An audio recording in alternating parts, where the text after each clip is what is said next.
E aí pessoal, bom dia, tudo bem com vocês, né? Aqui quem fala é o professor Carlinhos, sou de biologia de vocês. Hoje a gente ia fazer a nossa correção ao vivo, né? Mas aí teve um problema na internet e não deu certo. E aí eu tô gravando a aula pra vocês, tá? Então hoje nós vamos fazer a correção do TD de maio, né? Que foi aí a avaliação parcial, né? O TD de maio que é como se fosse a avaliação parcial de vocês. E aí nós vamos fazer a correção, também para você já saber mais ou menos quanto foi que você tirou e também para esse conteúdo ficar fixado, né? Para você tirar todas as dúvidas aí em relação a essas questões e seguir para o próximo conteúdo com os conceitos de embriologia, ok. Lembrando que o nosso conteúdo do nosso TD de maio de biologia foi embriologia humana e embriologia animal, tá bom? Então vamos adiante, vou colocar bem aqui para não atrapalhar. Então vamos lá, primeira questão diz o seguinte, deixa eu tirar aqui o desenho.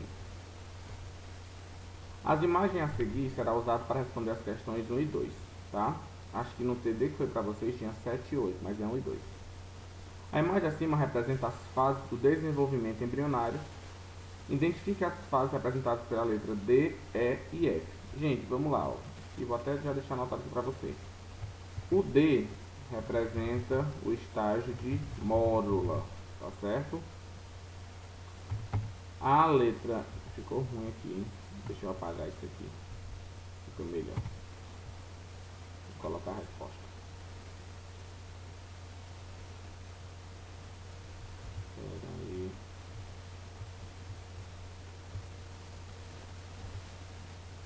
Pronto. Então deixa eu apagar aqui para ficar mais fácil colocar a resposta para vocês, tá? O D é o estágio de mórula, né? Lembrando que o estágio de mórula é o primeiro estágio do desenvolvimento embrionário, né? Depois que o zigoto se forma, ele vai vai começar a sofrer as divisões. E esse estágio, com aproximadamente 32 células, parece uma amorazinha, chama-se de mórula. Depois da mórula, nós temos a blástula, né? Que aqui você já tem a presença da blastocele, que é essa abertura aqui. Então aqui nós temos a blástula. E por último, na letra F, nós temos o estágio de gástrula, que aí nós temos já o processo de gastrulação, que é quando a blástula se forma na gástrula. Então aqui nós temos a gástrula, ok? Vou deixar em vermelho. Alguns que a resposta é maior não vai dar para copiar, mas aí você depois passa limpo. Mas essa aqui, como é curtinho, vai dar para deixar anotado. Então vamos lá, letra B. Caracterize a fase S apontando suas estruturas. Gente, a fase F é a fase de gástrula, né? A gástrula, ela vai ter essa abertura aqui, que nós vamos chamar de arquêntero, não é mais o blastocele, agora é o arquêntero, tá certo? Essas camadas aqui são os folhetos embrionários. Aqui você vai ter o blastóporo, que é a comunicação entre o arquêntero e o meio externo. Essa região, essa cavidade interna é o arquêntero. E essas daqui são as camadas, são os folhetos embrionários, que vão dar origem posteriormente aos tecidos e aos órgãos. Então nós vamos ter aqui a ectoderme, que é a camada mais externa, a endoderme, que é a camada mais interna, e no meio nós vamos ter a mesoderme, na maioria dos animais, com exceção dos quinidários, tá bom? Show. Letra B.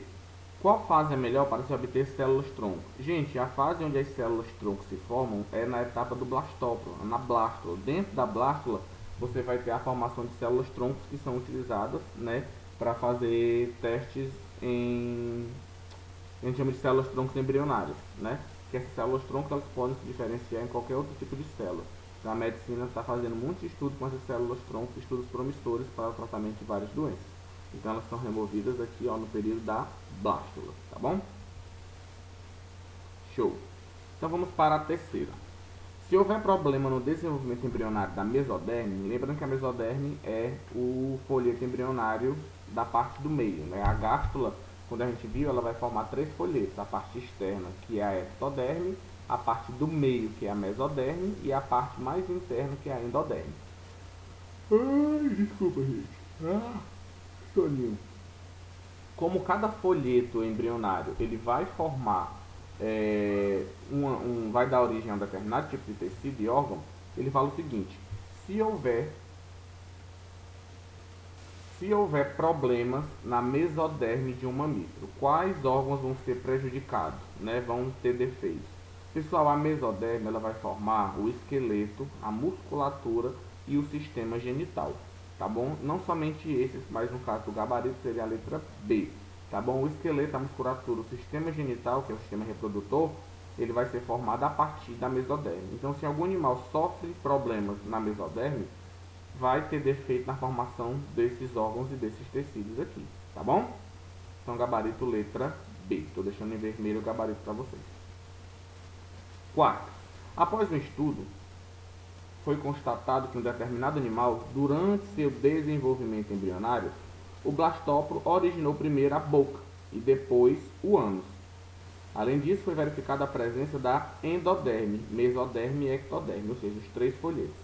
Com base nessas informações, podemos concluir que esse animal é... Pessoal, vamos lá. Quando o blastóporo origina primeiro a boca, ele é chamado de deuterostome, tá certo? Ele é chamado de protostome.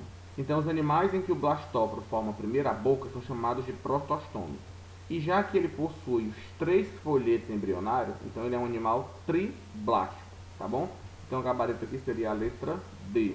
Já estou deixando em vermelho para você saber a resposta, tá? Seres protostomes são animais em que o blastóporo forma primeiro a boca. Os deuterostomes são aqueles que vai formar primeiro o ânus, tá bom? Então, gabarito letra D. Quinta, com relação às fases do desenvolvimento embrionário, analise as afirmativas a seguir. A segmentação meroblástica ocorre em ovos telolestos e centrolestos e ocorre em todo o ovo. Gente, está errado aqui porque a segmentação meroblástica ela não acontece no ovo todo. A que acontece no ovo todo é a segmentação holoblástica. Então aqui já está falso. Falso. 2. Micrômeros e macrômeros são formados a partir da segmentação holoblástica desigual. Sim, quando a segmentação ela é um holoblástica igual, todos os blastômeros têm o mesmo tamanho. Quando ela é desigual, você vai ter uns menores, que são os micrômeros, e uns maiores, que são os macrômeros. Então aqui, ó,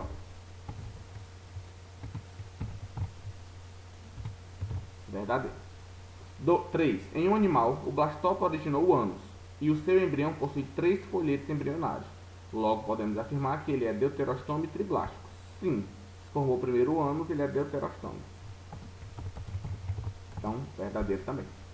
A fase em que ocorre a diferenciação dos tecidos e formação dos órgãos é chamada de neurulação. Não, quando se formam os órgãos e os tecidos é chamado de organogênese. Neurulação é a formação da neurula, que é depois da gastrulação, tá? Então, falso. Por último, a principal função do amínio é proteger o embrião contra choques mecânicos e contra a dessecação. Sim, o amínio, né, que é o líquido amniótico, o embrião fica envolto naquela bolsa amniótica, né, e o amínio ele tem a função de proteger o embrião contra choques e também manter ele hidratado, tá? Então, verdadeiro. Gabarito 2, 3 e 5. Então, letra B, 2, 3 e 5, tá? Vamos adiante. Os anexos embrionários são estruturas que derivam dos tecidos embrionários, mas não fazem parte do corpo do embrião. Os anexos embrionários são amínio, alantoide, córeo, placenta e cordão umbilical. Caracterize o córeo e explique sua função nos répteis e nos mamíferos. Gente, o córeo é um anexo embrionário que protege, ele é uma membrana que vai proteger, revestir todos os outros anexos. Nos répteis ele tem função principalmente de troca gasosa, assim como o alantoide, e também de proteção. E nos mamíferos ele também tem a função de proteção contra choques, né?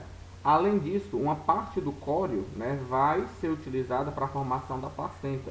Então a placenta ela é formada tanto pelo tecido uterino, né, por parte do tecido uterino, como também por partes do córeo, tá bom? E a letra B, por que nos mamíferos o saco vitelino é pouco desenvolvido? Porque, gente, o saco vitelínico ele vai estar armazenando vitelo. O vitélio é a reserva de alimentos do embrião, né? Ele vai fazer parte da nutrição do embrião. Então, no caso dos mamíferos, a maior parte da alimentação do embrião vai ser via placentária, vai ser pela placenta. Então, não tem necessidade de o saco vitelínico ter uma quantidade muito grande de vitelo, porque o embrião não vai precisar se alimentar daquele vitelo. Isso aí são para animais que não têm placenta, onde toda a alimentação do embrião se dá através do vitélio. Então, eles têm um saco vitelínico muito desenvolvido.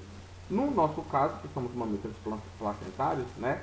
Como a alimentação do bebê é todo via placentária, então não tem necessidade do saco vitelínico ser desenvolvido porque nós já temos a placenta, tá bom? Ok. Sétima. Em condições normais, a placenta humana tem por funções. Qual é a função da placenta? Proteger o feto contra traumatismo, permitir a troca de gases e sintetizar as hemácias. Proteger o feto, permitir a troca de gases e sintetizar leucócitos. Permitir o fluxo direto do sangue entre a mãe, né, o sangue entre o bebê e a mãe, e a eliminação de excretas. Permitir a troca de gases e nutrientes e a eliminação de excretas fetais dissolvidos. Permitir o fluxo direto de sangue do filho para a mãe, responsável pela eliminação do gás carbônico. Gente, não há o contato direto do sangue da mãe com o sangue do bebê, porque na placenta você vai ter veias e artérias diferentes. Então a função da placenta é permitir a troca de gases e nutrientes entre a mãe e o bebê e também a eliminação de excretas do feto, tá bom? Não há um contato direto entre o sangue da mãe e o sangue do bebê, mas a placenta vai servir para permitir as trocas de gases e nutrientes, né, nutrientes que vai passar da mãe para o bebê, e também a eliminação de substâncias tóxicas que o feto produz, né, as excretas, tá bom? Então, gabarito da 7, letra D. Oitava. Atualmente, a maioria dos medicamentos vendidos em farmácia traz, na bula, a recomendação de que não se deve consumir o produto sem conhecimento do médico, sobretudo no caso das mulheres grávidas no início do período de gestação. Todos conhecem os perigos da automedicação, mas por que a recomendação é especialmente dirigida às gestantes, enfatizando os primeiros meses de gravidez? Porque, gente, nós vimos na aula de gestação que nos primeiros meses de gravidez, né, nos primeiros 3 meses, é o período onde vai acontecer o processo de organogênese, onde ele vai se iniciar e vai acontecer de forma mais pesada, digamos assim, né, de uma forma mais intensa. Então, nesses primeiros períodos, nesses primeiros meses, é onde os órgãos do bebê e os tecidos vão estar se formando. Então, se a gestante ingere medicamentos sem conhecimento médico, e esses medicamentos podem dar efeitos colaterais, eles podem prejudicar na formação da criança. Claro que todo o período da gestação é importante, mas os 3 primeiros meses, ele é muito essencial porque é onde os órgãos vão começar a se formar e os tecidos também, tá bom? Então, é onde vai dar início o processo de organogênese. Então, deve ter o maior cuidado tanto com medicação, como também como tabaco, bebidas alcoólicas, drogas, porque tudo isso pode prejudicar, principalmente nos primeiros meses de gravidez, tá bom? Nona. Sobre o desenvolvimento embrionário humano são feitas as seguintes afirmações. Então vamos lá. O blastocisto humano corresponde ao estágio de gástrula nos outros vertebrados. Gente, não. O blastocisto humano corresponde ao estágio de blástula. Então, falso. 2. O blastocisto humano possui as regiões de embrioblasto e trofloblasto, que é a região mais externa. Sim, nós temos a região interna do blastocisto, que é chamada de embrioblasto, que vai formar o embrião, e nós temos a parte externa, né, que vai se grudar ali nas paredes do útero, que é o trofoblasto. Então, verdadeiro. O desenvolvimento embrionário humano se assemelha ao dos mamíferos metatérios. Não, a gente viu que tem 3 tipos de mamíferos, né? Prototério, metatério e eutério. O nosso desenvolvimento humano se baseia nos mamíferos eutérios. Então, falso, tá? Metatérios são os marsupiais, nós somos placentários eutérios.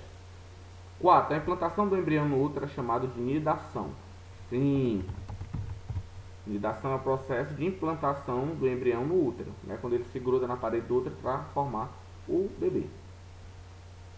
A gestação humana é dividida em 2 etapas, período pré-embrionário e período fetal. Não, são 3 etapas, né? O período pré-embrionário, o período gestacional e o período fetal. Na verdade, o período gestacional a gente chama de período embrionário, tá? Então são 3 etapas e não 2. Então nós temos aí verdadeiro 2, 4, só 2 e 4. Então gabarito letra D. Estou deixando aqui de vermelho para você ver qual é o item certo, tá? Então gabarito letra D. E por último, gente, nós temos a questão 10 sobre o parto. O parto é o momento em que o feto vem à luz, ou seja, abandona o útero.